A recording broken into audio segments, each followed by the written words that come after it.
being relatively new to the Senate and commenting a few times over the last days that there isn't always a whole lot of debate on this floor, I'm just thrilled to have stoked a real debate here on what I think is a very important issue. And Senator McClintock, I get the sense that that we may have a difference on this issue. Nothing lost on you. Nothing lost, you know, it's intuition. It's intuition. You asked the pejorative question, which some of my colleagues objected to, and, you know, won't comment on your language, but you asked the question, who the heck am I, essentially, and I want to answer the question in relation to the merits of the bill.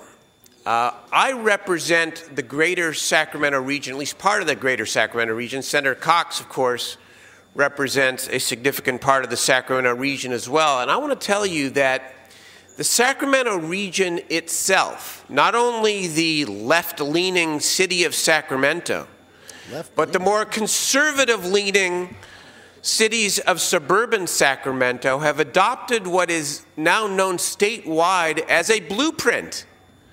A blueprint which is a preferred growth scenario which essentially says our region, Democrat and Republican, are going to come together to begin planning regionally, to make sure that we make public investments which support reducing vehicle miles traveled, to support growth which brings housing development closer to commercial and retail development, and that our region, across the political spectrum, has adopted this preferred growth scenario not as an ideology, but in fact as a necessary step to address traffic congestion and air quality.